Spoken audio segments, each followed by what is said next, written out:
Right. Okay, I'd like to call to order Monday, so December 16, 2024, City Council meeting, regular meeting, 7:04 PM. If you all rise for the Pledge of Allegiance.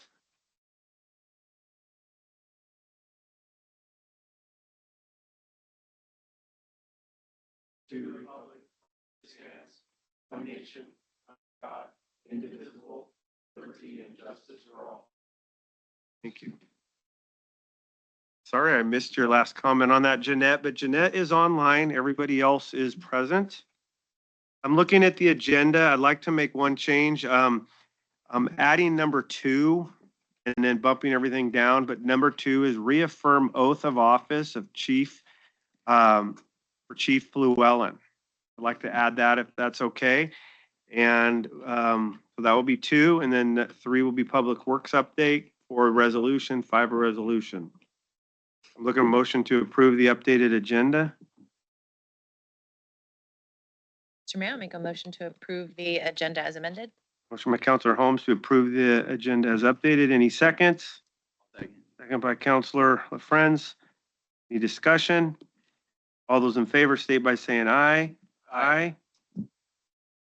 Aye. Aye. Opposed? Same sign. Motion carries. Okay, thank you. Real quick, we got public comment. This is placed on the agenda where public is invited to speak to council regarding any matter not on the agenda and not scheduled for public hearing. Members of the public addressing council are requested to give their name and city of residence. Please try not to repeat questions to allow for more speakers, as your testimony is limited to 5 minutes, as we're limited to 30 minutes total for public comments. We have public comment today. Okay, if you'd like to come on up. We ask you speak here so everyone online can hear. And perfect. Just name and city of residence. My name is Marcy Heckman and I live in Scappoose, Oregon. I've been home here for the last 20 years. Okay, go ahead. Like I said, lived here almost all my life, but I've owned a home here behind the high school for almost 20 years. And back in 2020, I lost my main water line to my house. And things have happened in my life. My husband passed away. I was in a car accident. I haven't been able to work. And every month I still keep getting a water bill, even though I haven't had a water at my house for 4 years.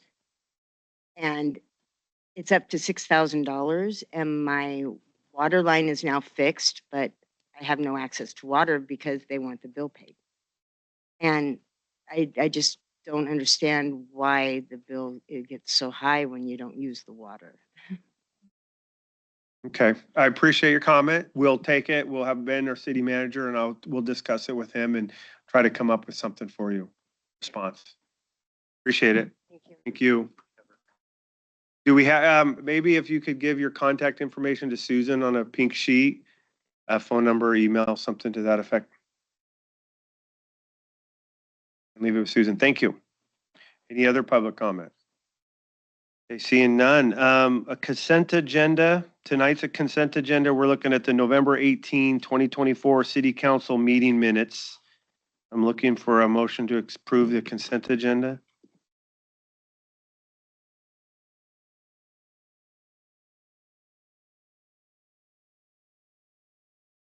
Mr. Mayor, I'll make a motion to approve the consent agenda.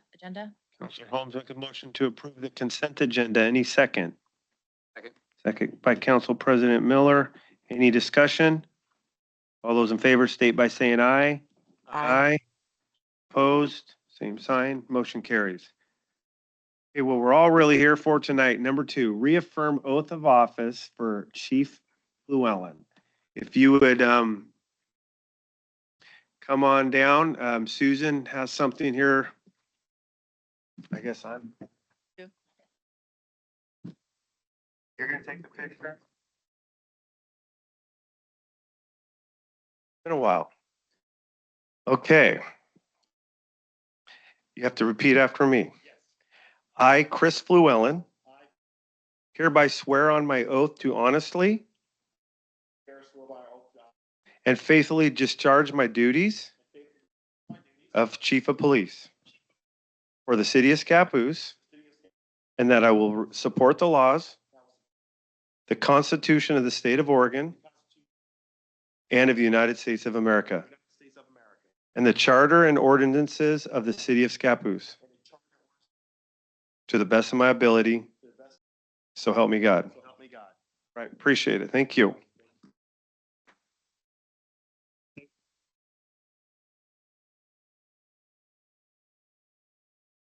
All right, yes, let's get some.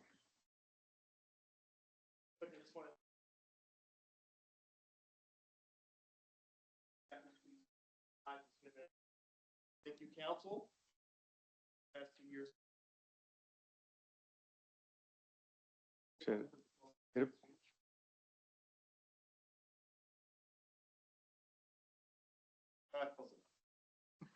There we go. Sure help fix it in the mirror tonight.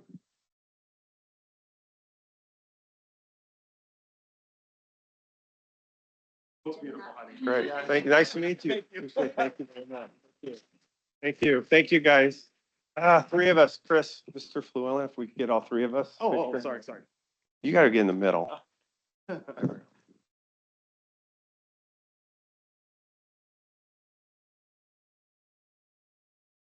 you. Good evening. Thank you. Appreciate it. Thank you all for the donuts on Saturday. I appreciate that as well. You're up late making them, I'm sure. Basketball team loved them. Okay. Why do I have my glasses on? Number 3, Public Works update. Public Works Director Dave Sukow, Treatment Plant Supervisor Daryl Sykes, and Treatment Plant Supervisor Kevin Turner. You guys have some good news for us and words, I hope. We've been busy, there's no doubt.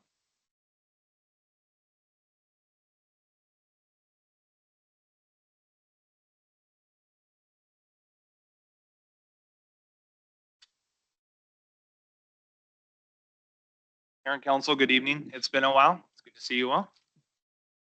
Months since I've been here. And then Susan has a presentation. Oh.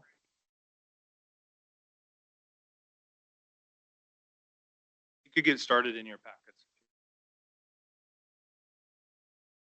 So in going through our staff meetings, we recognize that agendas were getting a little lighter, and we thought this was a great opportunity to come and give you guys an update.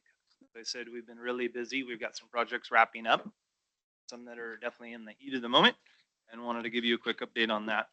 On the agenda tonight, we'll be talking about the different public works departments, funding sources for those departments.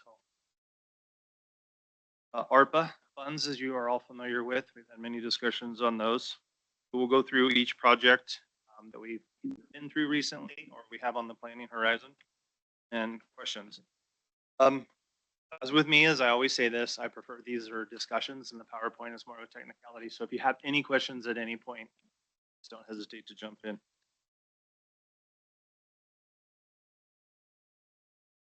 So as you know, a lot of this is repeat, but more so just for the packet and the public. Our public works departments include the parks, streets, stormwater, water and wastewater departments.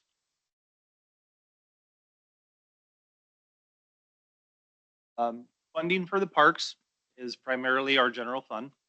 9% of the general fund from this current year's budget is allocated to the parks department.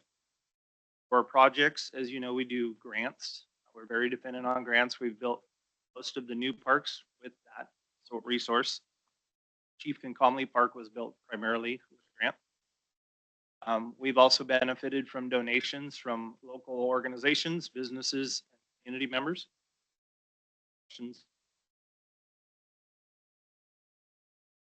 Street funding. Streets Department is funded all through gas taxes. We receive the federal exchange money at 18 cents per gallon. That is for capital projects only. Basically, that's what we use for our pavement maintenance, for our overlays.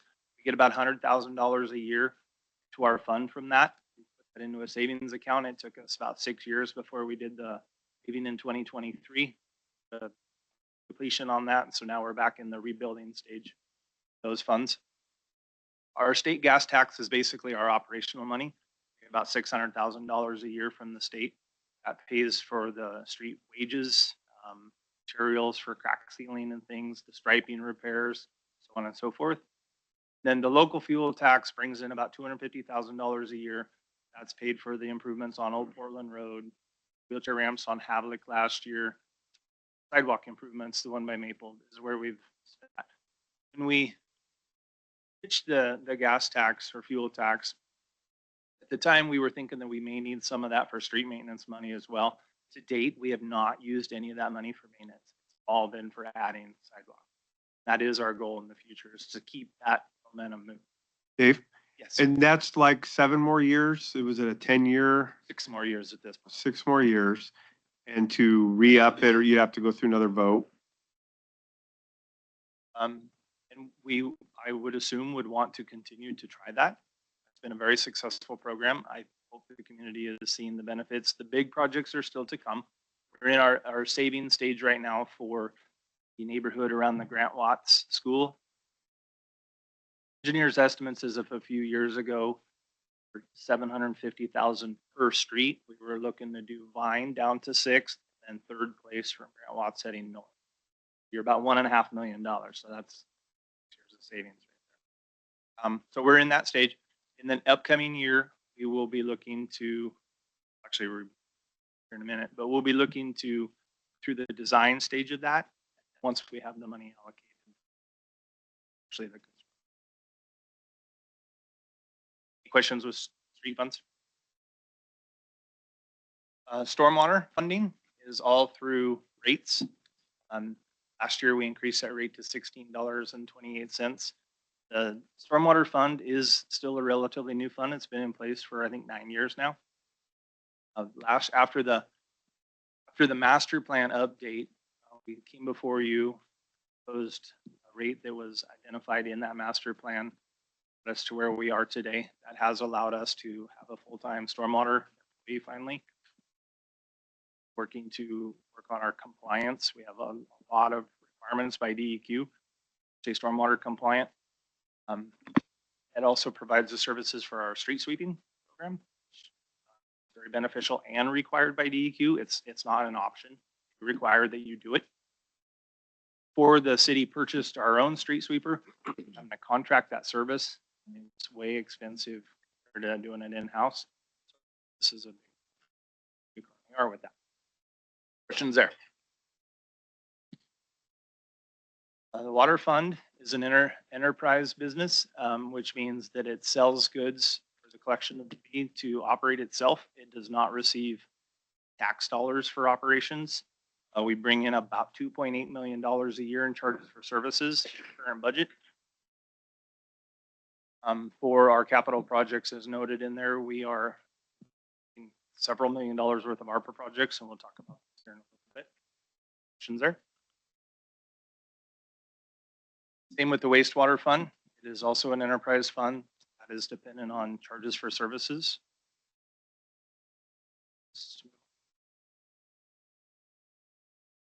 Okay, ARPA funds. ARPA stands for the American Rescue Plan Act. The city of Scappoose was awarded $1,680,077 from the coronavirus state and local recovery funds. You all remember those were the money that you guys allocated across, I think, about a dozen different were identified for that. In that, for the big one for Public Works was the water meters. Water meters were purchased out of this. Some money was awarded as well for some distribution projects that will Habitat for Humanity. Talking about that in a little bit. And then I also think that some money was dedicated towards the bio dryer.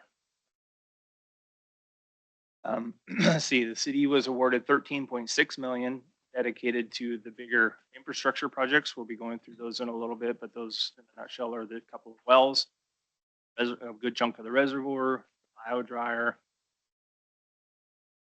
So we got station, Smith Road Pump Station. Touch on these here. Can I ask a question about that though?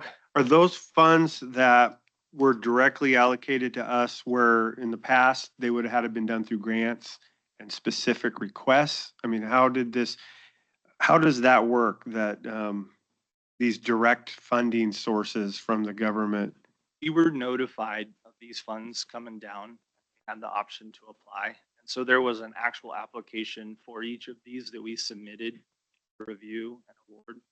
I guess you could say it's similar to grants, but I don't know that all of these would have received a grant. Was this same as 5 years ago, 6 years ago? Is this the way it always goes? To get those kinds This of is the funds? only time that I'm familiar that mean- ARPA has ever been an actual Yeah. program. I know there was some other funding many years ago, when Barack Obama became, and he allocated a lot of infrastructure money. Back then I was still in the private sector, and so we were doing a lot of road projects for like Columbia County. So I think that these are just federal programs that come off very rarely. This is not normal. City of Scappoose has been really blessed by these. This is a shot in the arm for us to turn the corner in infrastructure that otherwise we would not be seeing right now. Which basically I just touched on the last bullet. Any questions? I did see that some of the estimated dates of completion are 2026 on the ARPA funds. Where did things end up with the deadline for? I getting can all go that through money? that as we go through each project if you would like. We are meeting the deadlines on all projects. The closest one, and we'll go here in a minute, is Iowa Dryer. I'm gonna ride it to the wire.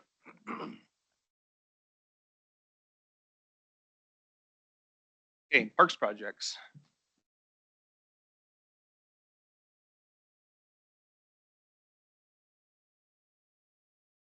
So as you know, year and a half ago, we completed the Parks Master Plan update. In that had a list of capital projects that were recommended. We've through a series of work sessions and things with council have kind of have directive now where we're going. We've clearly heard the Grabhorn is the priority park. Working to come up with that design. You have a conceptual design that we're going to be moving forward with this winter, spring grant. We've also, in the meantime, been looking at a conceptual plan for a bridge between Trins and Chief Concomly. Engineers' estimates on that were higher than I was hoping. They were in the $500,000 range right now. So we'll just have to decide, make that a priority versus Grabhorn itself. We're always looking for grant opportunities. What is this? Let's see. Recently, we applied for a pathway project through the Oregon Parks and Recreation that would fund the path that you, actually you can see it. And on the drawing to your left on 42? this, your packet, sorry, I don't have a numbered packet. Towards the bottom of that green image, you'll see a heavy dark line. That is representing the proposed pathway that would run through that park. You see that? So we applied for a grant that will fund that project. In the spring. If awarded, that would definitely help dollars for the other grant go farther, amenities that we would be presenting in that. We'll fund that 100%. Would fund that. Is it a matching? Unless the contractor's bids come back higher than, but I think this grant.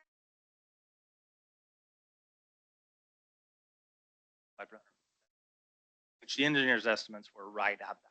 So we're hoping it'll be close. And what would be the composition of the path there? Would it be concrete? It would be a virtual extension of what's already through Veterans Park. Questions on parks projects? Just the last one, SBWC, South Bay Water. Oh, yeah, Scappoose Bay Watershed. Anybody who pays attention out there, the Reach F project was completed this summer, which was the layback, design and addition of wood structures. Yeah. To protect the bank and add storm capacity as well. So the only thing that isn't done is the planting. They'll be doing that in the spring. Temporary stabilization measures. So that should hold more water than it did in the past at that spot. And Dave, can you remind us that filter that is temporarily being stored across the street? Right? Was part of that project, correct? We're on the Buxton land. Yeah. No, that is not temporarily stored there. They're taking possession. They now own that dirt. Oh, No longer city soil. so that's part of that's staying at Buxton. Yeah, that was heavily reviewed, to make sure that it was placed in a location to not impact. The beach that was done in Veterans Park, that soil went there as well, about 2 years prior. Time goes by. Thanks. So Any questions on that project? I do, because I thought that soil was gonna be used for cut fill on Grabhorn to level out for if we wanted to do playing fields and that. Do we still have the opportunity to level some of that out? Phil now will still stay within the boundaries of what's there.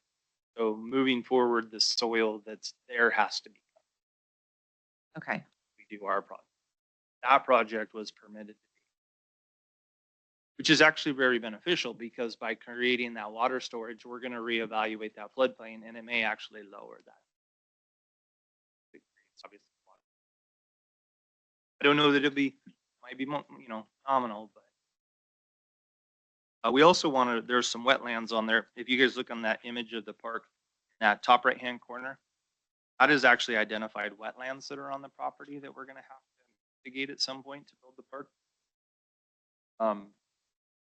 So we're working to identify other locations. The Commerce parcel, 14 acres down on Commerce Way that we have for park, has some potential to be wetland mitigated down there by improvement projects.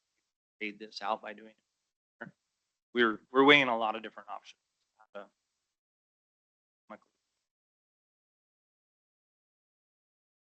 Thank you for the question on that. Are there parks? And just your little 3, 1, 2, 3, 4, 5, that is a disc golf outline of potential That's correct. holes. Yeah, this concept was drawn by the Parks Committee. Submitted their rendering of that to the design engineer and they overlaid that on. I do think that there's a high potential that we may do something summer out there to get some baskets on that property even before we get to the stage. I did get an email just today that we need a pickleball court located at Veterans Park. We have enough grass area. What do you say? No, you're working on that. And it comes from a water distributor operator, a senior water distributor operator. So when you may know, in another city, but Well, if there are people out there asking.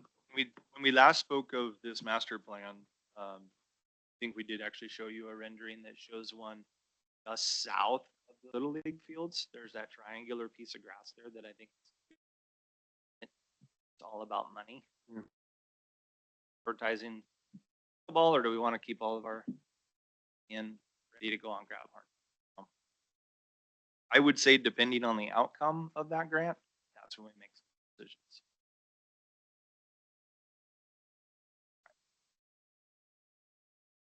Street projects. As I mentioned earlier, in summer 2023, we did a sizable paving project. We overlaid several streets up in the northwest part of the city.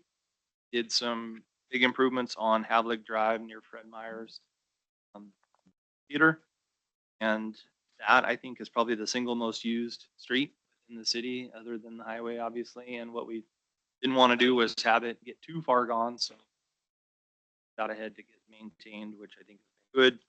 The amount of pedestrian traffic, the ADA, wheelchair ramps and stuff is obviously beneficial. Well, great project. This last year, as I said, we were in a savings mode. So our public works crews went out and did maintenance projects. We did a month worth of crack sealing on several streets. Try to do that about a month every year.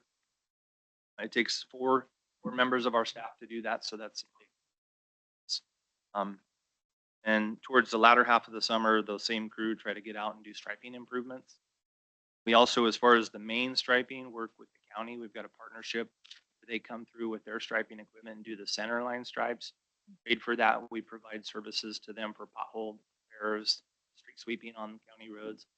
All in all, it makes for a great partnership that win for the community because we have so many county roads within our jurisdiction that by keeping their roads shape, still a better cleaner. So What about the highway? Is that all done by ODOT? that is all done by ODOT. However, we do run our sweeper down through there, see the need. They only get through city maybe 3 times a year. Once again, by doing that, ODOT comes along and can help us out too. So there's a lot of interagency ships that are going behind the scenes. As I mentioned earlier, we are saving our money for sidewalk improvements by the schools. As I mentioned, I think next fiscal year, you'll see money allocated for the design work to take that from 10%, which we currently are, all the way to 100%. And as soon as we know we have enough money to pay a contractor, we'll move. Questions on streets? Water projects. Now, this past year, we completed Dutch Canyon well number 3. Project cost was 930. We were awarded 1.2 million ARPA money, which they allowed us to shift that surplus of funds to other projects, which is ultimately helping the biosolids dryer. Errol's here tonight. If you have any questions of technical side, he worked with the contractors during the construction in a daily manner, and he's also working with the contractor on the basalt well.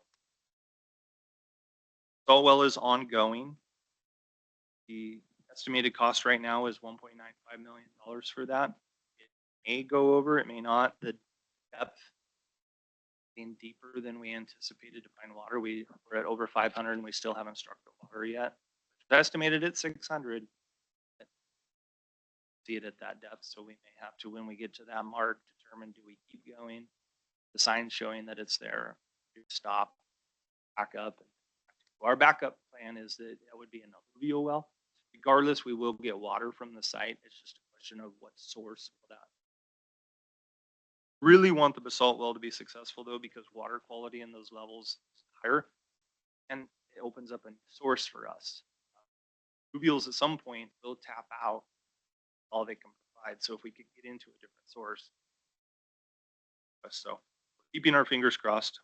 So we're not out to 1.95 million. We're still just digging, and if we can't, we'll use the money for the alluvial well. Yeah. So the 1.95 is all ARPA. That's we awarded for that. When we get to that 600-foot mark, that's where we need to look against our budget. The design engineer for that has put together a matrix for us so we can compare at what depths does things start to compare that against the budget and determine, is it worth $100,000 of city money? Not turn back so close to your target. So that's what we're constantly monitoring as we go. Do they have, regarding that basalt well, technology, like once we hit that close to 600 depth, like technology, sonogramming, whatever, to like kind of sense, like, No difference in dirt. I mean- If the dirt gets different, start seeing different soil. Well, you is there know you're getting That's the flows. telltale. That's what Okay. they're watching. That to change. So show signs that they're getting close to. Now they're just in blue clay. I don't know. We're just at 740 feet. See. That's a good question. I don't know. I could talk to geologists about that. If there is some technique, I know they do have sounding technique. You know, they can do above ground, but I don't know if they can do that in it. St. Helens have basalt wells. Do we have any local, like Warren Water, that have gone down? Do we know how far they've gone down? Warren Water's basalt, the closest basalt well near us. And we don't know how far they had to go down? You know, They're 600. how do they have that? Yeah. 600. How many feet are they drilling in a day or week? They're advancing about 30 feet Okay. using a technique, cable tool on it. Shovel. Hammers its way down. In a few weeks, Painful to watch, I hate to say. so soon. Are we gonna get an email? We hit water. Yeah, squirting up. Documentary. Okay. And so the completion date is September 2026 is the ARPA deadline. We Okay. hope to be done well before that, but right now this thing, it should have already been completed. Well is progressing so slowly. But we do have lots of time. We're not Okay, at risk of losing the funds. So that's good. okay. more of just the anticipation of wanting to know. Right. Any questions on either of these projects? Just one quick question. So let's say we hit the well, like we get fine water. And you said that the water is like higher quality. So does that mean historically, so then that means what, I guess the question is, so if we tap into that and start to add that into our water supply, does that mean then like sort of the chemistry that goes into purifying our water, do we back off some of that purification process because we have more like natural water coming in? Let Daryl elaborate on that, but the answer ultimately is no, as long as we're pulling from the drains. Daryl's the expert. So the well water, currently our existing well water, we're basically just the sole purpose of the filtration. And so with the salt waters, typically there's, or water is just clean product. So other than adding chlorine to it, may even be able to avoid having filtration process. Possibility we could just chlorinate. We're required by the state to clean residual. Half of that, as far as some of the other treatment chemical environment we would. Yeah, does that intermingle with our stream water as soon as it comes up out of the ground? I mean, does it all get together? Or does it, yeah, and so there's not a cost savings necessarily by having a basalt well, but it opens up opportunity for a lot new source water that should last us. New source, and one possibility is basalt wells are, for the term, for storage and recovery. Mhm.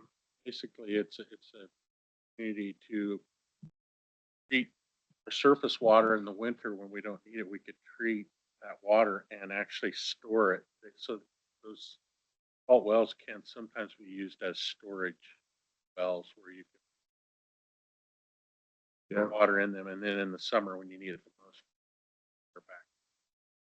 that's what I've heard. As long as it's not leaking out to other sources, I mean, it's As long as contained. they're confined aquifer doesn't migrate. The alluvial wells, current wells are not.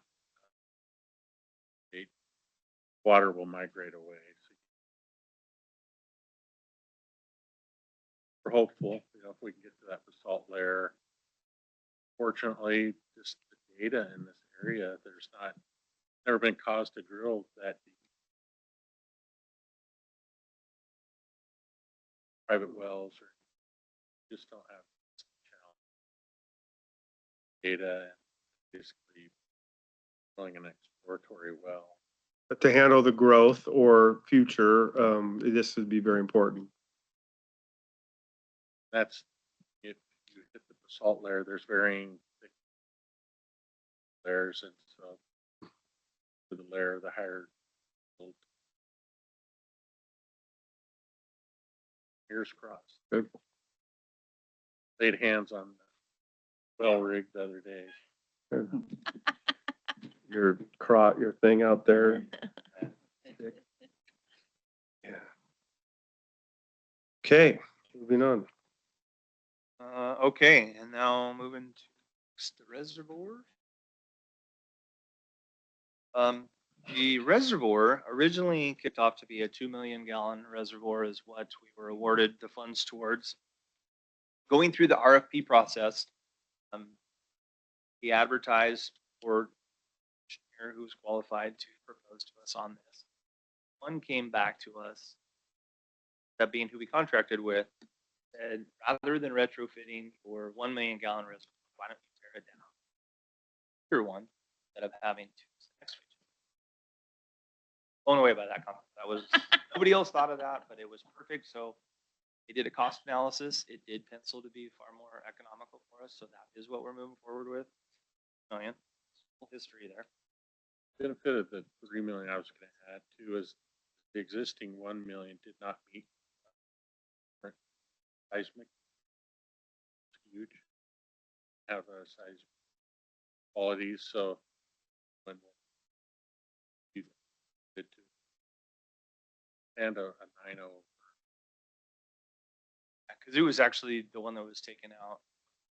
1 million that was gonna remain is a 1960. It was already Hmm. well into its lifespan. Yeah, it had seismic qualities, but the footings, it did not have footings, so soil or on the hillside earthquake.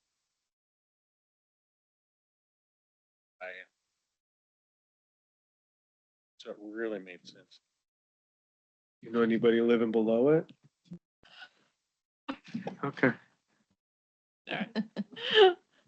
Project costs for this are estimated at $10 million. We were awarded 4.95 in ARPA monies. We've had several discussions. 20% of the urban renew or project will be coming from urban renewal funds.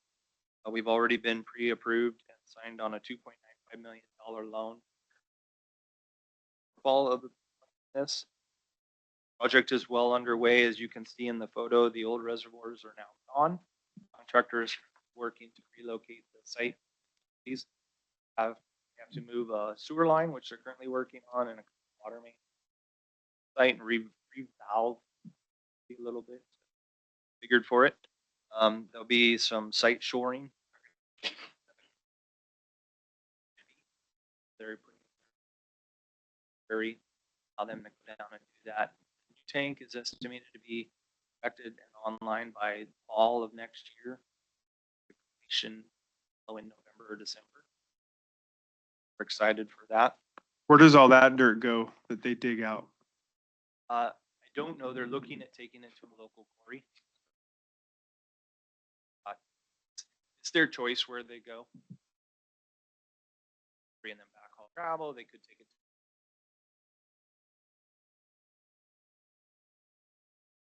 Oh, sorry. Not here. Sorry. Sorry, Susan. Dave, what does our change orders look like so far on the new reservoir? Minimal. There was some confusion initially of draining it, of who was going to drain all of the water.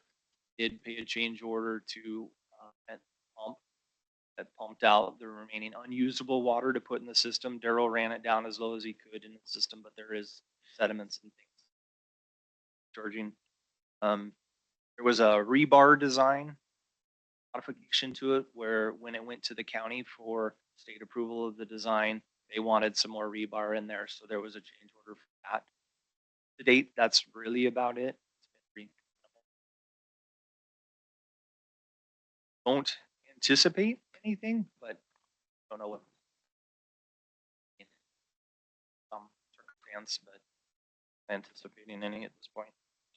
So is it the engineer's responsibility to determine the amount of rebar that's used? Yes. I mean, the design engineer, yeah, would do that, but then it's like with any home, those plans go inspection service through state in this case. That engineer determines whether or not, and they have final say.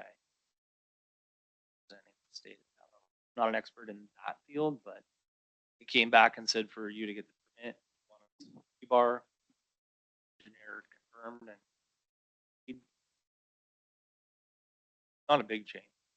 Understood. So at what point does that go for approval to get the permit? So do we get the budget estimate and everything? I'm just trying to understand this for future projects that we may do. So does that go to the state through, it sounds like via the county for approval?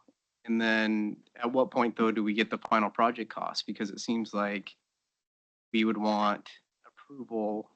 Final project costs are always a moving target, I should say. Every project we ever do, there's always something. I think on Smith Road Station, we're probably on number 6 or 7. And that's why you'll see there's always a contingency. You look at any type of engineer's estimate, there's X, Y, and Z, that 10 or 20% contingency, because there's always variables. Whether it's something in the ground or whatever circumstance comes up. He ever seems to account for everything. It always follows that soft. Yeah. So when those come forward, we do our best to argue them and justify them and make sure that it's a legitimate ever. That answer your question? I mean, there is no way to lock it. It's very, very hard. Yeah, I'm just, I mean, if it's an established process that it goes to an authority to approve, do we get a revised estimate after that if there's any revisions, or do we, you know, what point, I guess what my question is to summarize is at what point do we get the estimate for a construction project that requires permits to review? Again, this is just for future reference. Well, the change order is your adjustment. You still just take your contract price and you just amend. So, you elaborate a little more. I'm not following what So we always want to know, you know, what our cost is, and then plus the contingency. The more that we know about what our cost will actually be, I guess that's where I'm coming from. So if we know that there's always a review process that could kick back and change the price, we'd of course want to know that and not have that being contingency. we did not have it. It's an unknown. You'd have to have the crystal ball. Yeah, no, I realize. I realize that we would still need a contingency. I'm just curious how the process plays out to try to get the best estimate of the for sure price, if that makes sense. Hire the best engineer on the front end. That's where you So let me want to ask, make sure that you get a quality person designing it so that you don't have such a big error. let me ask this way. So is a project estimate before or after the permitting process? Okay. Because the permitting process right there is a point where they could come back and dramatically change the price of a project. In my mind is what, Permitting fees are typically, they're locked in. it's not the based- permitting fees, the design. So if it goes to a review to get a permit and they say, we don't like this, for example, we want more rebar. And that, you know, substantially changes the price. I'm just trying to figure out at what point we get the Bear in original mind, price. on this particular rebar thing, though, we're talking about less than 10,000 on a 10. But it's pretty nominal. Okay. They just added a couple of bars and a couple of. Yeah, and I'm not picking, just to be clear, I'm not picking on this project. I'm just trying to get it, I get do it. for, you know, just process wise, at what point. Hire the best engineer on the front end. Yeah. Okay. That's how you minimize the risk. Better the design, the less chances of those changes. Yeah, that makes sense. Thank you. It's really about it with this project. Any questions? Been on to a final stage. This is more on our distribution side. As one of the ARPA projects, there was 500,000 allocated to road water line, which is a part of the airport. That was something that Senator Johnson wanted to get added into this, and so that was a that we administrated through for pass-through dollars ultimately for us, but we did benefit from that. Sure is in place that helped us be able to do that. Also, money was identified for the Miller Road Treatment Plant, do some R&R. In the time frame between applying for this, being awarded it, and getting down to where we were building projects, we had already done a lot of that work in-house with our monies. So they allowed us to shift these funds into these other projects, but still getting that money. So it's been beneficial. Some of the other projects are running over budget and actually. So upcoming distribution projects for us, and distribution is pipelines, the water from phones, as I'm sure you all know. Mentioned earlier, Oak Street, 250,000 from ARPA was identified to fund that. 50,000 was identified Myrtle, which is the next block over. We're going to be going to bid next month for these projects. Have our numbers by mid-February. Hopefully somebody on that. We anticipate the engineer's estimate should be somewhere around 400, so there'd be about 100.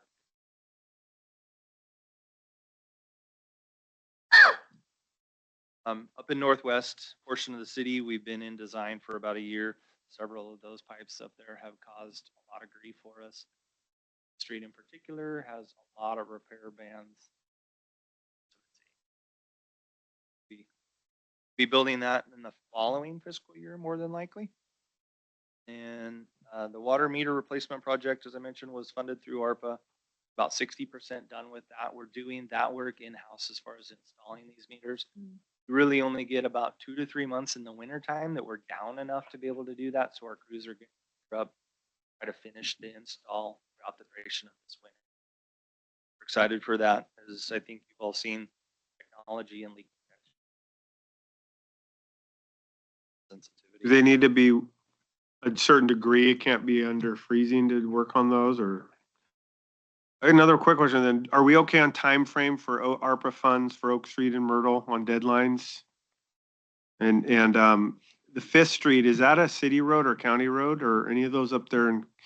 EJ Smith is a county road.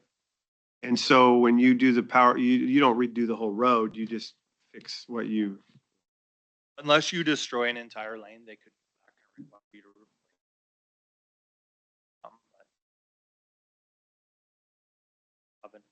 Have to do that. But we will have to apply and follow their standards for doing that up there, which usually ours are far more stringent, but we will get a permit through them.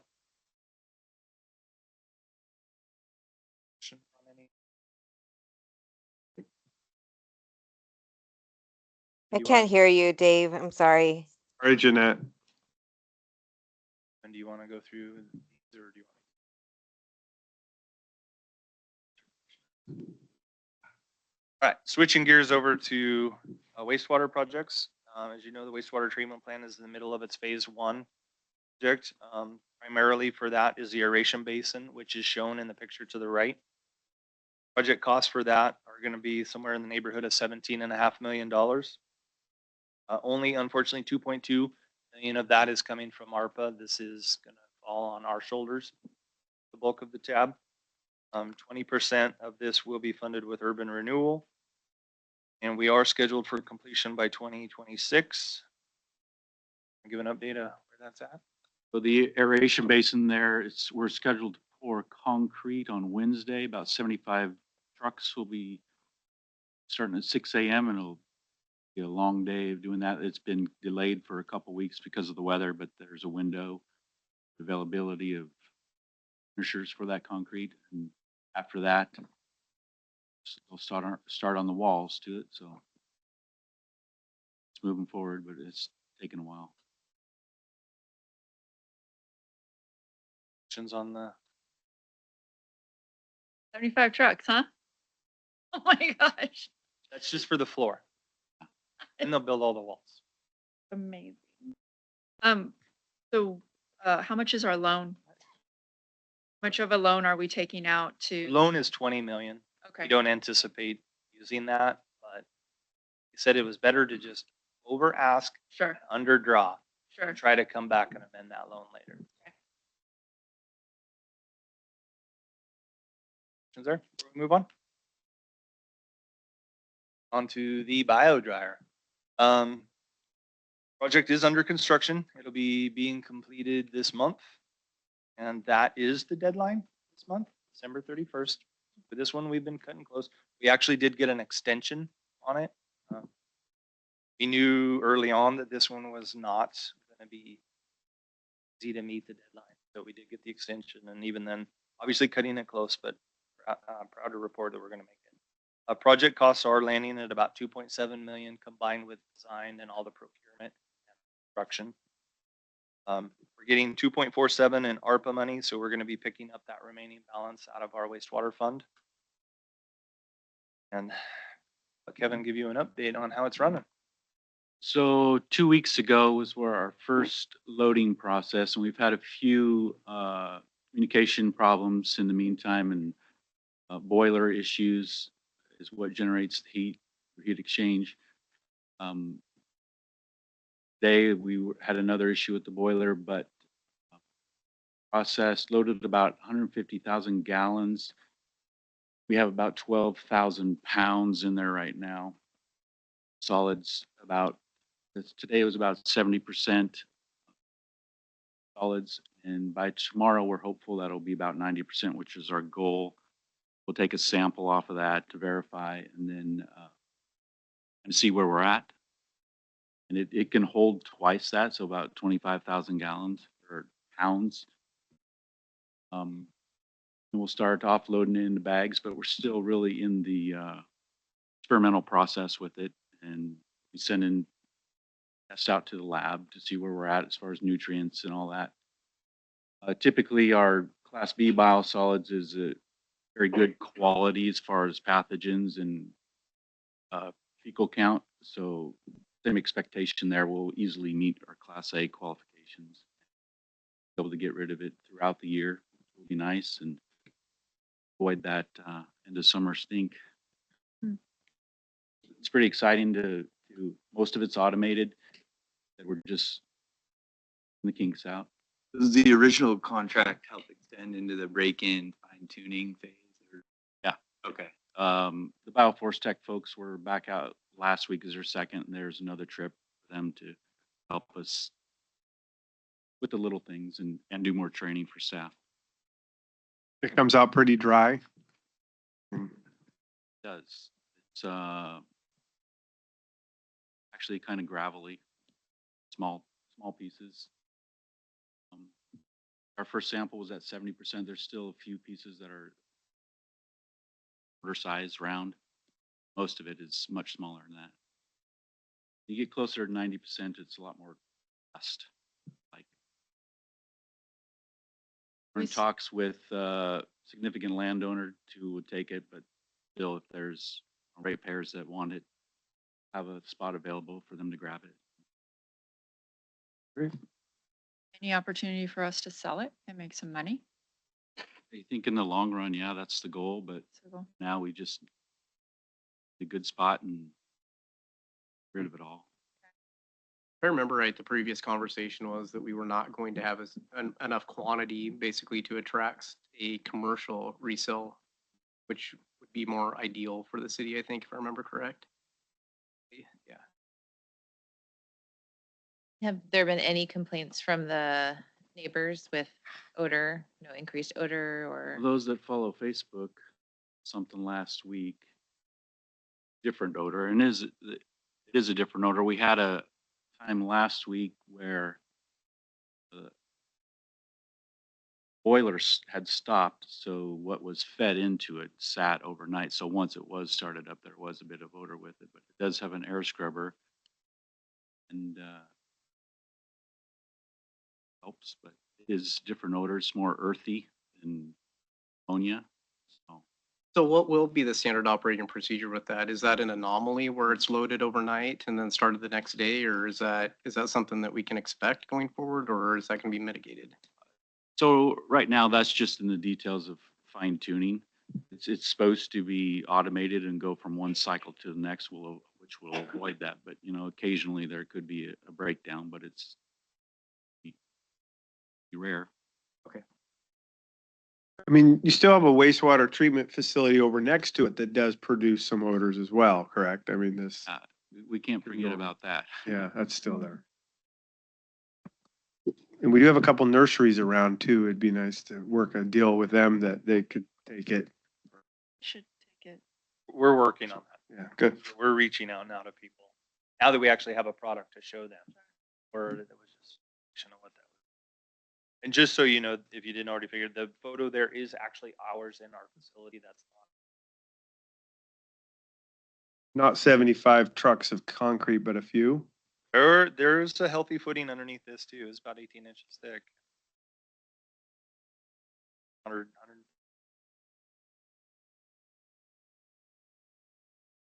On to, I believe, our final. Take a field trip out there. Maybe for your retreat. If you're looking to go somewhere on your retreat.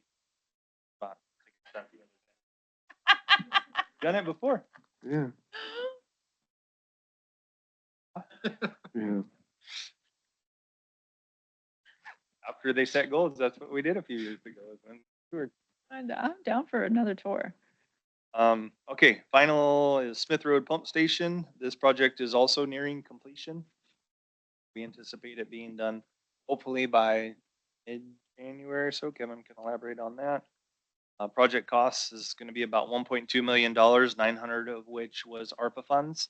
So we'll be picking up the remaining balance of that, 300. That is about it. Kevin, do you want to put that one? So this was a tricky swap, still is, because it picks up so much of the flow from the west side of town and up on the hills. So the existing wet well, currently, it started Friday, we're pumping into, this is a picture of the new wet well, pumping into this, and this new wet well pumps into the force main that goes underneath the highway. And they're doing this right now so they can put in there's a new manhole that's right in front of this wet well, captures the gravity line. And that gravity line went to an existing manhole by the bridge, so the elevation and slope of that has been reversed to get back to the new manhole. So that's old flow still goes into the old pump station, the new manhole to the new pump station. So it's a little bit tricky, but everything so far is functioning well. We haven't had any problems with flow from either pump station. Has a little bit of slow work, but we're close to being done. Yeah, so I have a question with, one of the concerns we hear about quite a bit as a council is the rising water bills. But just for the record, like all this work done primarily by ARPA funds, our water bills would be in a completely different place if we did not have all this funding for this. Your water bill could be different, or these just continue to be deferred projects that we never started in. Down the road, and Yeah, and In the end. somewhere along the way, this would have to be addressed, but we don't know when or if that. I was gonna say, in the end, it would affect it. Even if we defer it, eventually there's gonna be a bigger, to kind of had a bigger cost to it. So yeah, it definitely is a huge asset to our ratepayers to have this state step in and help out with that. not that we need to compare, but we look better than the communities in the county as far as future proofing. waste. Okay. Just wanted to get that on the record. In talking with the other agencies, all of the public works directors for the county area, we get together and talk.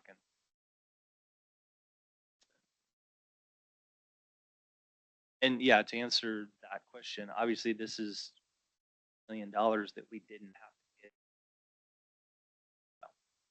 And with inflation, the way it's going and everything's gonna be going up, it's nice to have them done now. When we're still around. Yeah, thank you, the three of you, that all this work is amazing. So thanks for what you guys do. Any other questions? 'Cause that- Yeah, on that note, just really quick too, I do want to say thank you to the previous council because previous council did have a lot to do with getting those ARPA funds, and Senator Johnson as well was a huge player in making sure that that happened. So we are very fortunate to have had that happen. Yeah, that 1.6 million, I think only Tyler had anything to do with any of the allocations. None of us were on the council at the time. Yeah, Not watched. Senator Johnson especially. Yeah. She's been a big voice for this community.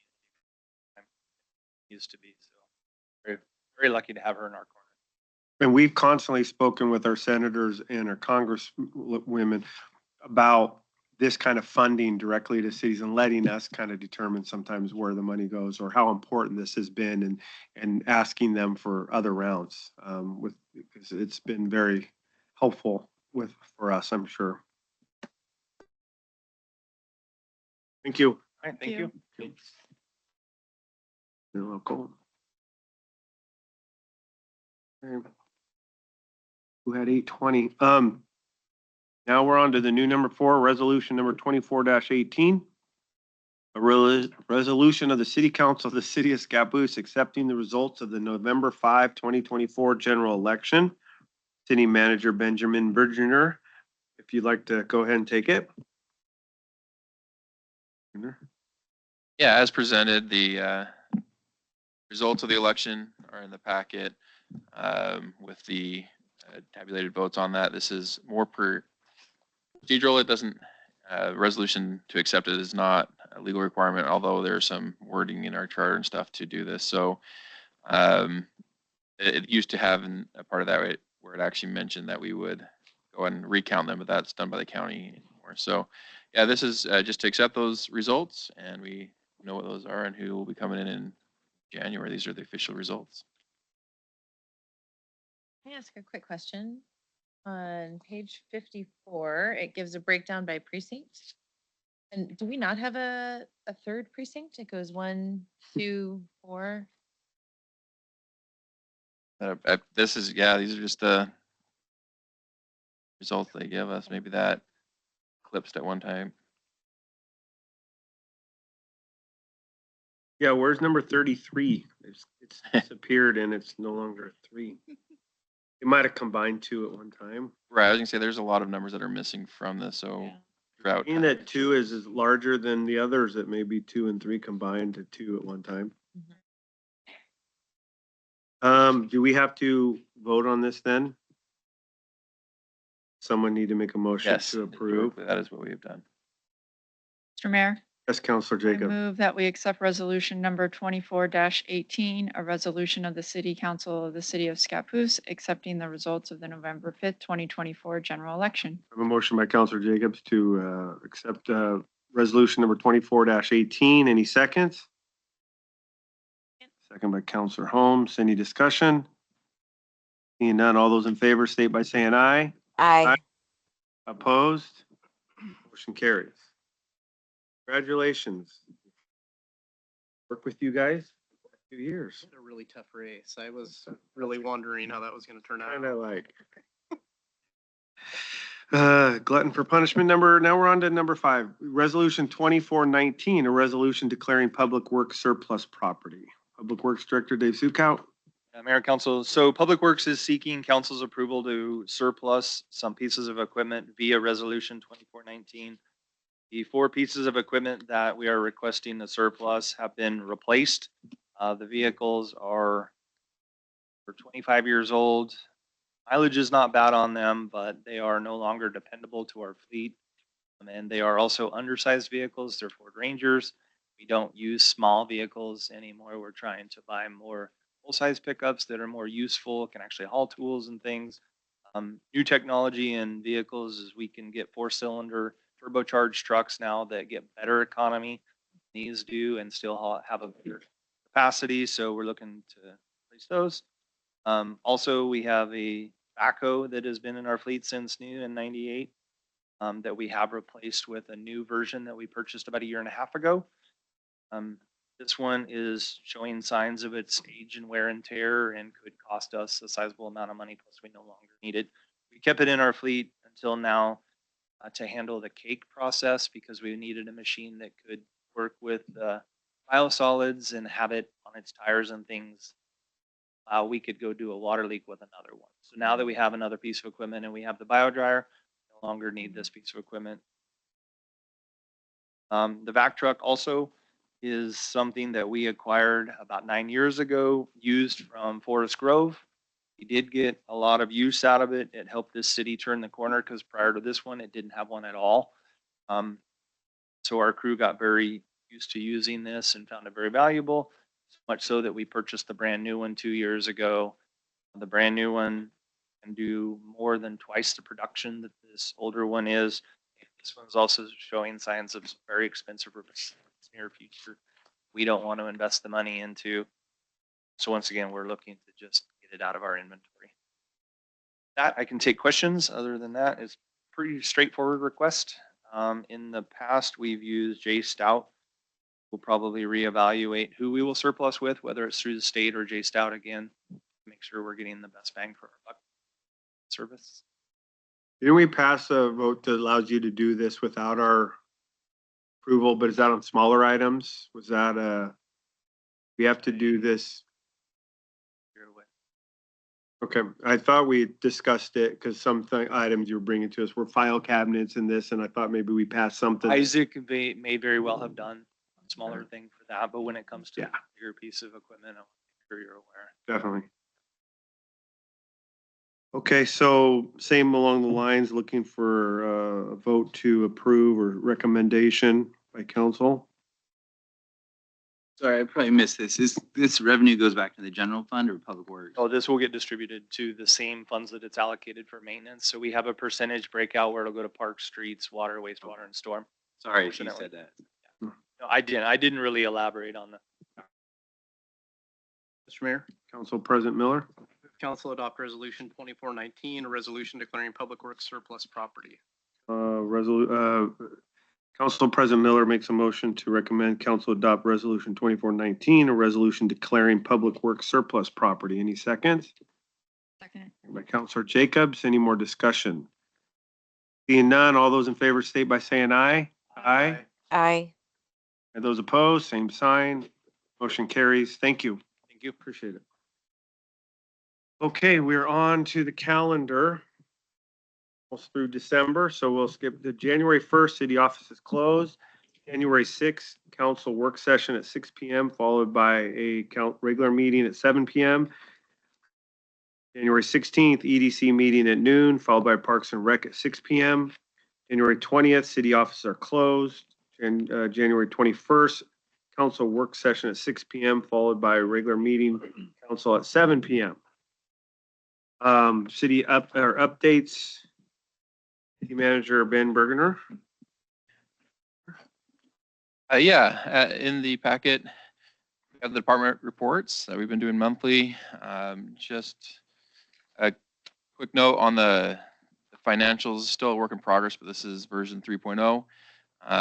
Looks a lot better and includes our starting balance, the revenues, expenditures, kind of our net profit for the year, or not profit, net. You call it return earnings, but there's a government word for it, the net change of, I don't remember, whatever, and then our total fund balance. One of the things to note on there on our general fund, our taxes came in quite a bit better than was budgeted for. A lot of that has to do with the enterprise fund with Cascade Tissue. As they came back, there was some reimbursement they had to make for the money that they didn't have to pay in taxes. So all the tax districts kind of got a little bit of a boost from that this year, which was unanticipated on our side, but exciting to see that. And that hit both this fund and the our urban renewal. So our taxes will be a little bit better received this year than previously done, which is great for general fund for our projects as well. I do want to express my appreciation to our department heads, and Dave's still here, and his team for doing a phenomenal job with the presentation, all the work that they have done, both in helping vet out our projects and help go through those. Dave actually does quite a lot. Talk about those change orders. I hear quite a bit of times where they come looking for things, and he's able to have that experience, and especially to talk them back and say, no, this is not part of that, or where that came from. So the skilled staff that we have really make a difference in a lot of our projects, and also how the city operates in general. So thank you, Dave. Thank you, your team. Chris, obviously, as well. Susan's here, all of our department heads. They do a phenomenal job, and it's really a treat to work with all of them every single day. Any other questions about anything on our department reports? Another note, I just remembered, the Public Works, you did get a new updated in the packet. Was initially listed wrong. Susan has updated that. We put the wrong Public Works update in there. That was a file grab transfer error, but we noticed it and got you guys that copy as well. That is in there for your guys' review. Any questions just real quick on the department reports? As well as other updates. There's requested for the Luma Vista update, kind of what we're doing or where we're at. Still in progress, going through a contract agreement with the residents up there. We are moving towards a pretty solid agreement that has a preliminary been a lot better than we anticipated as far as those discussions have gone. So we don't have a full contract yet. We're still reviewing that with our attorney, but we're moving forward with that still, and it's looking. We're looking for a favorable option for all parties there. There's a way of other updates just to keep you in the loop of some things going on. We've been looking at different grants and properties in town. There's an opportunity for a grant for our Luma Vista Park to maybe extend that into some further area. That was a federal grant. not, it is a competitive grant. Not very many people get it, but we're gonna probably go for that grant. There is a potential to expand one of our parks that is developed that could, we're going through that as well. So we're working on a lot of these different preliminary parts, but just to keep you in the loop, we also have another office space that we're looking for as well that recently came available. I might be able to expand for our CDC if we can work out a good deal for that. So, yeah, we've been going through some restructuring. As you see, we're pretty excited to have Chief Llewellyn formally sworn in, but he was going to talk about some of the changes he's going to be doing in his department, his update that will help with some of our restructuring and current staffing, which we're excited about, as well as on admin. We have some things that will be coming down the pike that you'll see as well that will help better use the resources we have, but also utilize the strengths and the skills that our staff have. So once again, some more exciting things on the staff side. The EDC, we worked with them recently. Jeanette may go into more of that, but their latest meeting, we really talked about visioning for the downtown and branding, really how to, what is that going to look like? So it's been, as I've talked to Lori and NJ, they've been really excited to see, and with the EDC, just the progress and the excitement that committee is bringing and some movement forward and things that they've been working on.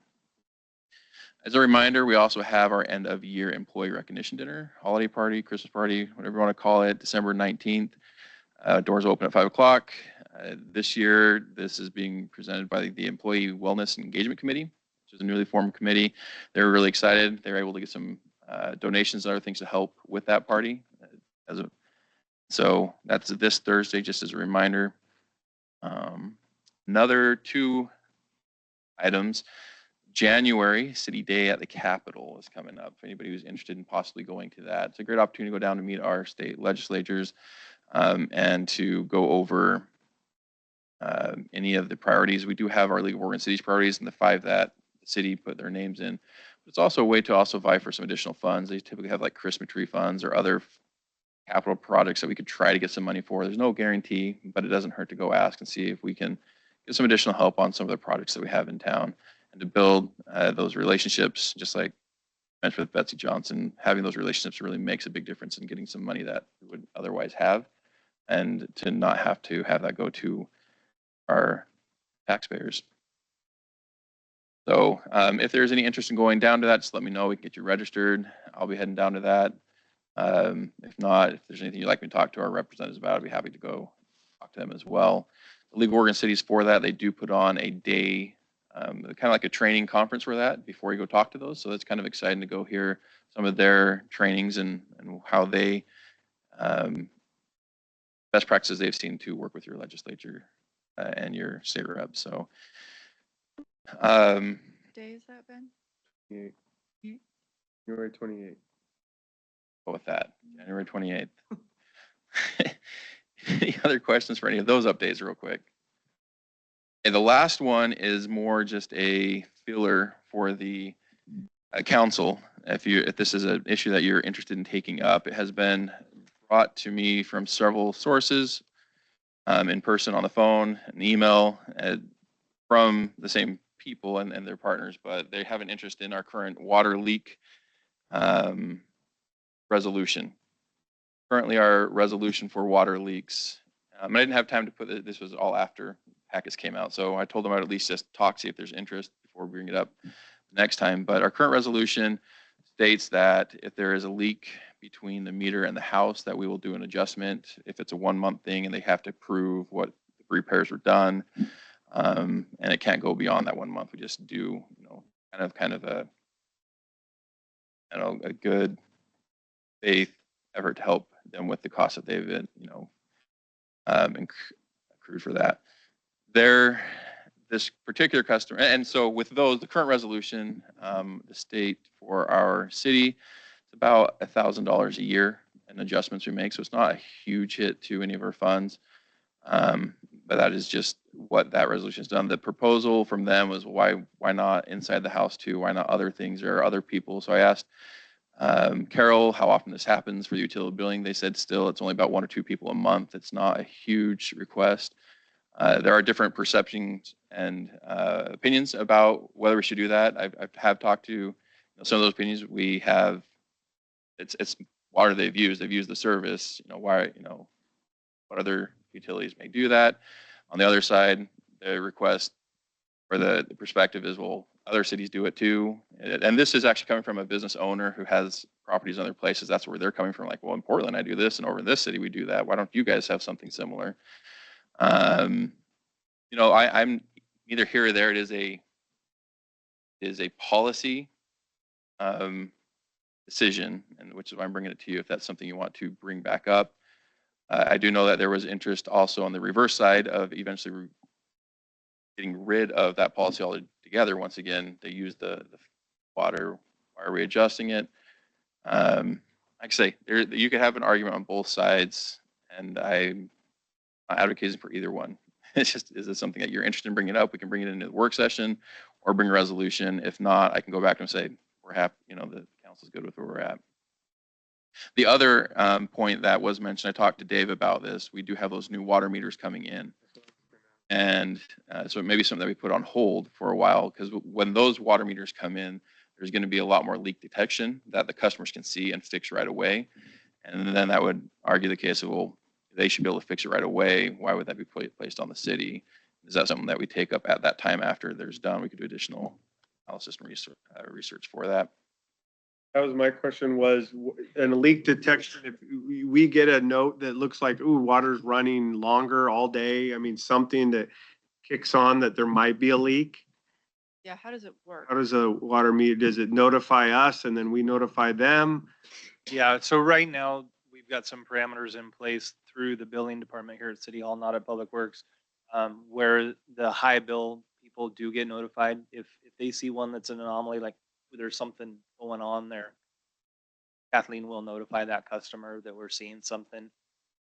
They can also reach out when a customer sees it immediately. We get calls all the time where they'll call, be like, what's going on? And we have the instant data, those who have the new meters, to be able to go in and recognize immediately, like exactly when people flush their toilets and things. And in that, it gets to a point where it'll stabilize, but at a constant flow. So we can recognize how big somebody's leak is based on that information. There is technology in the future where potentially when we're citywide with this, that we could have a portal on a smart app where somebody could see their own bill, or I don't know if that app tells you, ping, ping, ping, you've got something going on, or if you have to pay attention. Haven't seen it yet. I've just been made aware that it is something for future. And answer your question. Yeah, I mean, and we're trying to help them identify these before it gets too far out of hand. It's something challenging for our staff because it's almost could be a full-time job. Every meter to some degree is showing some level of a constant leak. These things are so sensitive that a drippy toilet would trigger us to be alerted. So we have to set parameters that right now they call it a burst. So if there's a burst, yes, we get a notification. But a steady leak, it's hard. I mean, we would literally be a full-time job chasing down 3,000 people's water bill every month who's showing a high use. And I wouldn't recommend having that burden put on the staff. That's more of a courtesy if we notice something, because we're really trying to help out. As you meant, the cost for that wouldn't really warrant, paying something for like that compared to just reimbursing somebody. It would be a lot cheaper to say, you know what, deal with the burst and we'll do an adjustment, compared to paying somebody to watch every single one of those based off of just what we've already seen. It's not a huge burden. Hermiston, they had that app, and I'm trying to remember. I thought I could put my own warnings on there, but I could reach out and find out and get, because I do know somebody who uses that currently. If the user can put those warnings on there as well. If not, you can always check it pretty regularly, which I did, especially when I was worried about a high water bill. I then started watching my stuff a lot closer, because like, what's going on, and was able to identify if I had a leak or not. But yeah, so we could get the technology for that. Sorry, Marissa. No, yeah, I just had a question. So the customer who's calling, do we know if they have the new meter, and is this a outcome of the new meter? Because I recall back in the day, you were like, we're going to be able to really track all the water that moves through. We can track it, but we don't watch it. We don't stop Sure. people's use. So unless the customer calls in or it triggers this burst alarm, Yeah. we don't know. Yeah. So usually it's customer driven, that They'll see a bill, they'll call, they're like, what's going on? Kathleen will log into the system and instantaneously have the See. data be like, oh yeah, on this day, Yeah. you're showing. And it's funny because usually this correlates with somebody's irrigation system. In the wintertime, they forgot to winterize it or some weird thing, and all of a sudden there's this big flow. We can be like, yeah, at this hour of this day, Gotcha. this happened. And it usually takes a lot of the wind out of somebody's sails to be combative about it. Like, oh, you must be billing error. Like, Yeah. no, here's the data. Yeah. It's pretty irrefutable. Right, and this particular customer is a commercial or a multifamily customer, so they're not in their property all the time. They came in after the property tenant left, or the current tenant, and they went in to make some repairs, like, oh, we just noticed this. It was a leak of the toilet of some type. I don't know exactly what the repair was. And so it had accrued a $400 bill, and they're like, well, we're already paying $400 for the repairman, and now this, is there any way we can get some help? You know, we live on a fixed income. This is kind of our, you know, they have everybody has a story to tell with that, which is real for them, obviously. But as I'd mentioned them, this is something that would have to be a decision that's for the whole city, and I have to be consistent when I'm doing this, not just if it makes sense for just one person as a one-off there. But yeah, it's Are It's you a- just looking for if we want a future discussion on agenda item? I mean, I'm curious if you want to go through, because really it'd be a policy decision. Do we want to change or look at changing that policy? Do we want to look at bringing it into the house? Do we want to, on the other side, even have a leaking adjustment policy? Do we want to put that back on staff to make an internal policy? Because the only reason I didn't do anything with it is because it was set by a resolution by the council as a policy. You know, I have in some areas of authority to do a lot more than this adjustment, but this was a decision made by council, so I didn't want to jump into that without knowing if this is something that, 'cause it does affect a relatively small amount of our property owners. On the one side, you know, I guess the other side for the customer side is it does with all the rates that have been increasing, shows a little bit of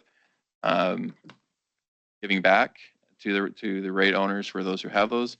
Like I say, there's pros and cons to both sides. I'm just more curious if the council, because you'd be the ones approving it, if that's something you're interested in taking up, or just to keep the policy as is. We'll maybe relook at it when we get all the meters installed and finished. My first thing would be to have some compassion, have you look at them maybe on a case by case basis and versus changing the whole policy at this time. The only problem I have with compassion Yeah.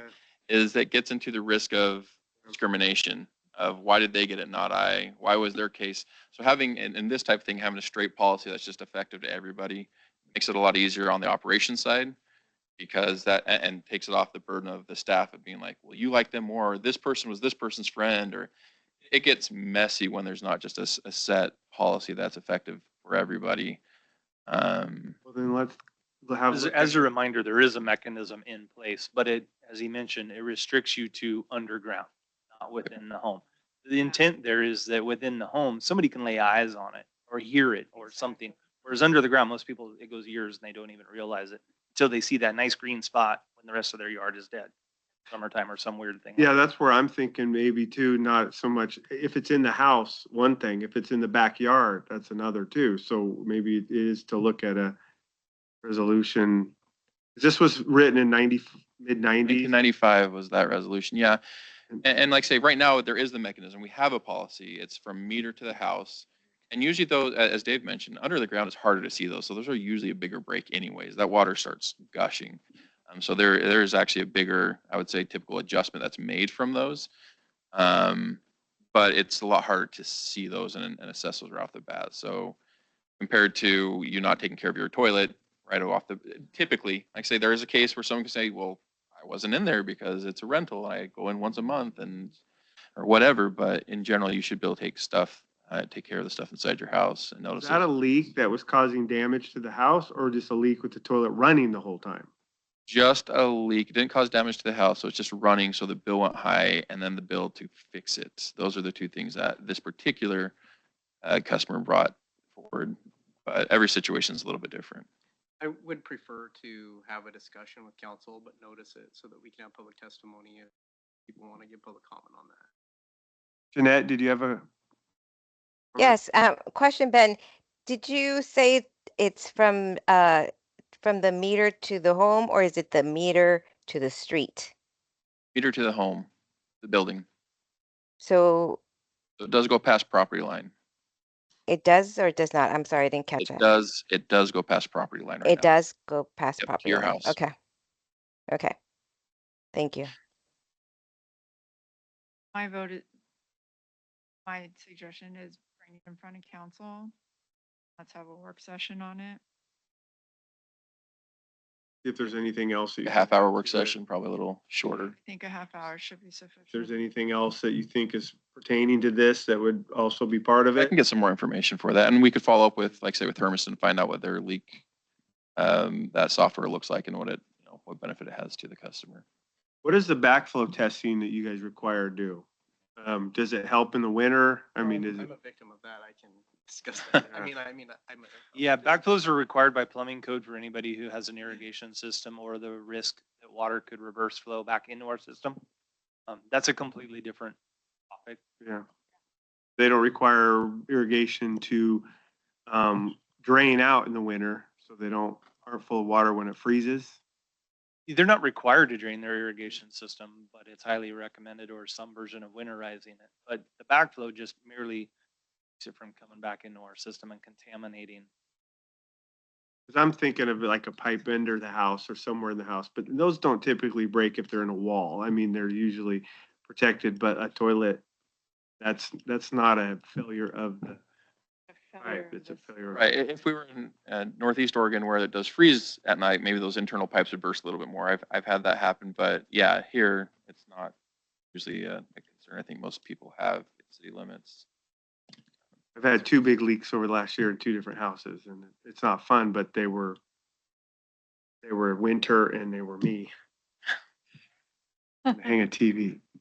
I would bring it in front of council then and let us discuss. And David, I know you have an opinion, anything you want to add to that? Yeah, I have lots of Consider? opinions for this Mm. work session. My biggest thing is that we've provided the service. That water costs the city to make.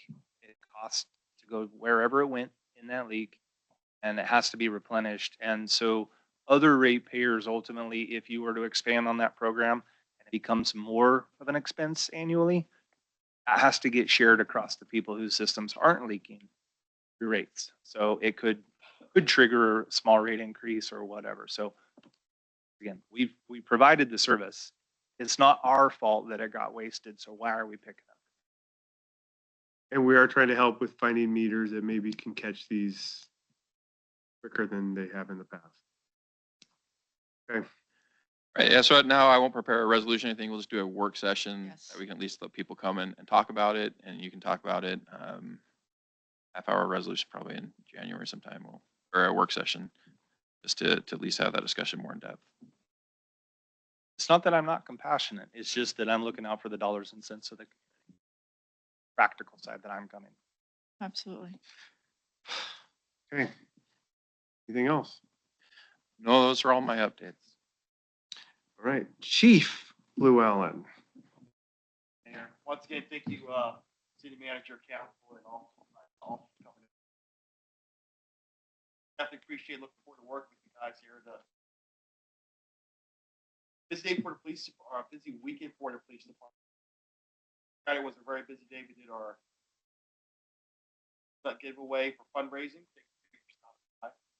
Out there, we had Santa with us. Watch parents, teacher raffle they did. We had a chief for a day, so that with us on Saturday. Had the charge on that one, which also had our department that was held here. Good time, really. Side personnel wise, we have started the process of the background investigation. Myself and manager a couple of days I gave them a detailed explanation of my strategic plan for the next 5 years. Possibly looking at some police department that will work on. In the future, I'd like to share some of that with the council. I'll be today. I'll still be down to Salem for the rest of this training.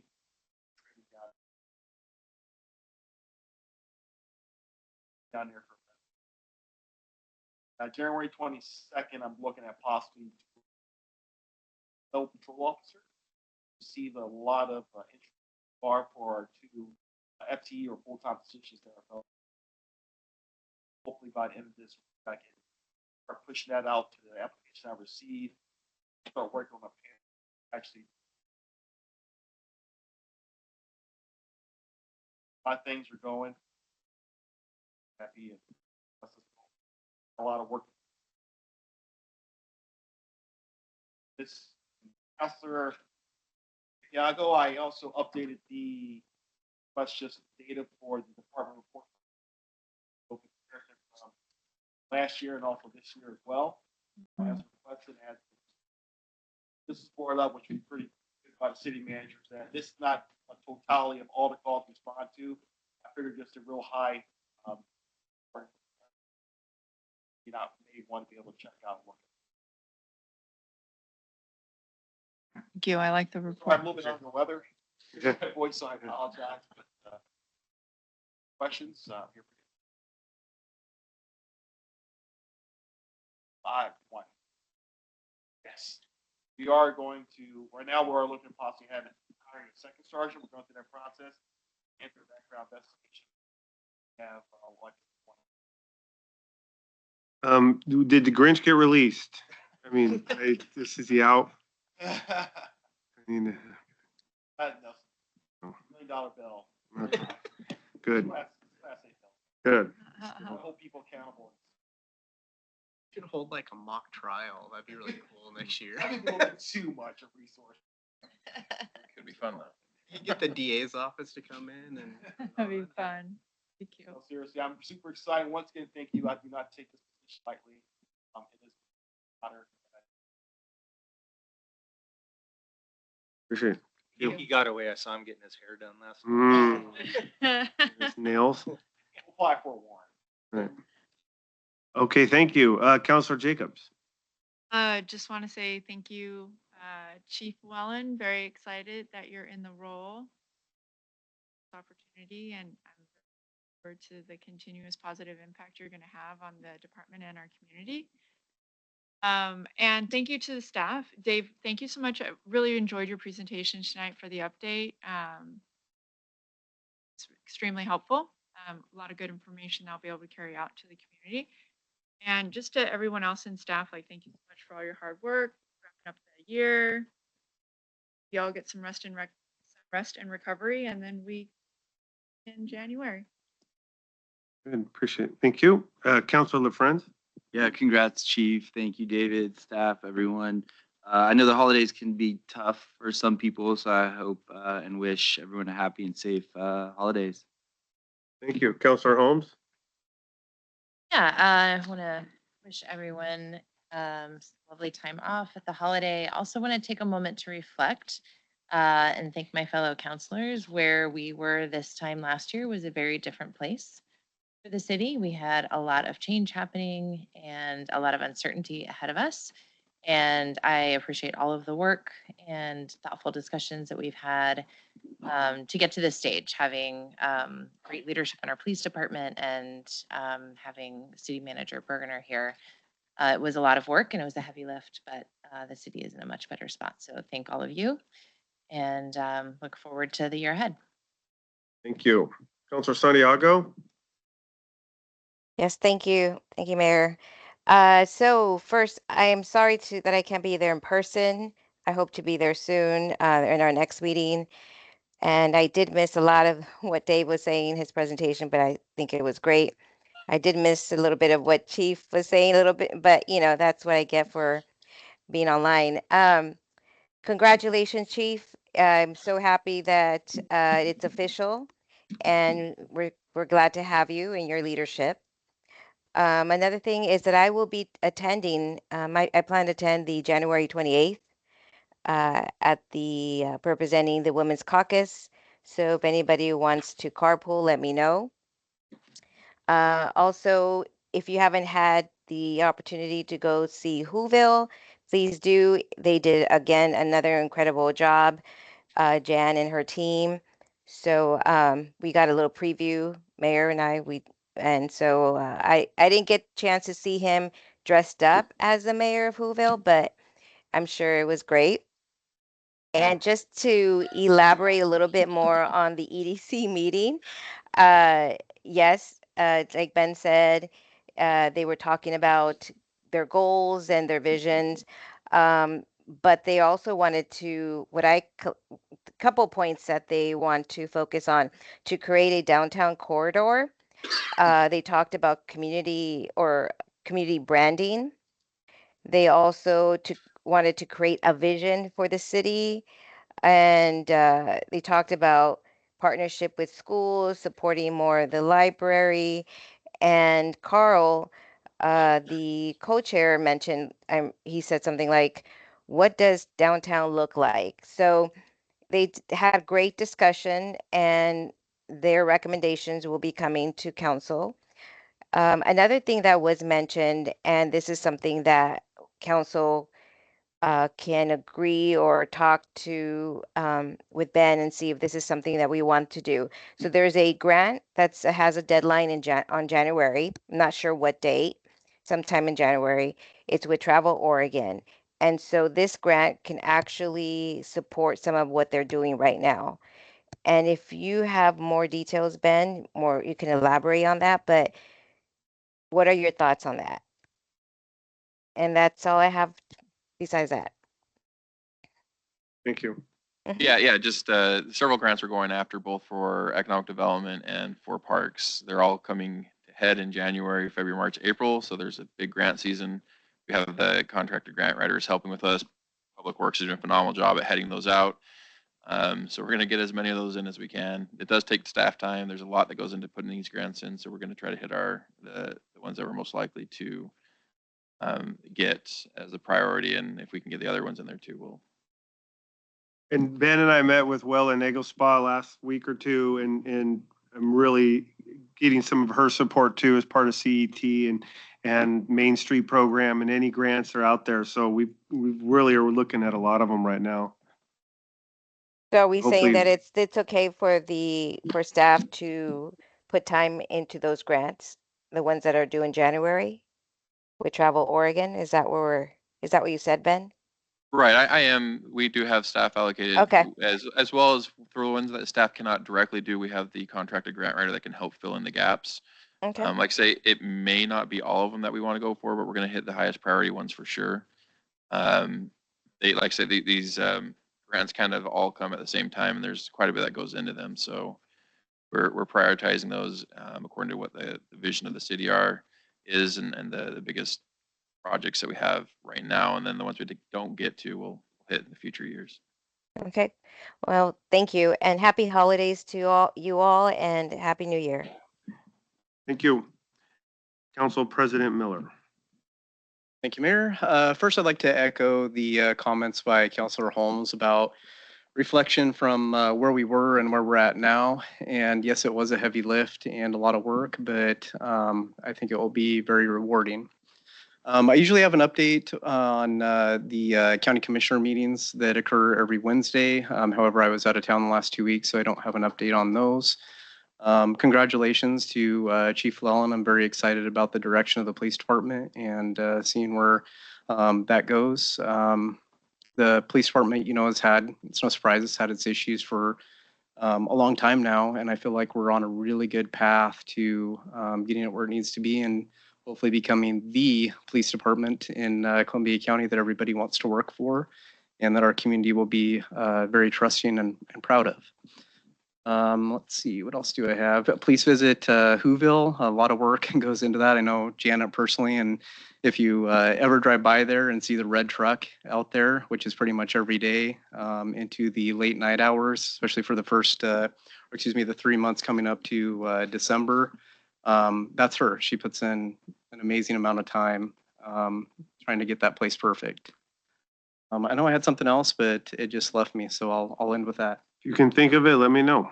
I will. Thank you. Thank you, Council President Miller. I hate to sound like a broken record, but you really deserve an echo. Congratulations, Chief Llewellyn. And we are now, a couple of us are just finishing our 2 years on council. And it's been a great 2 years. Looking forward to another 2, but really like the direction you've been going and really appreciate all the hard work that you've put in. So congratulations and appreciate it. Again, Whoville, yeah, Janet was out there at 5 a.m. a week ago with the news crews, and she just said KPTV has did a big taping, and you'll see it throughout the week or on the nightly news. So keep your eye out for that. There is a city dinner. It says January 21st. Unfortunately, that is the night of our next one of our council meetings. So I don't know if any of us will be able to make it. Yeah, the city county dinner, quarterly city county dinner. But I will be at the Capitol for at least part-time. I've got a game that night, so I usually leave around 2 p.m. That's all I think I really had tonight. I've got a few things to go over individually, but I appreciate the staff for another great year. We do have a dinner coming up Thursday night. Again, I'm coaching, so I'll talk to you about when I can be there. But thank you. And with that, we are adjourned.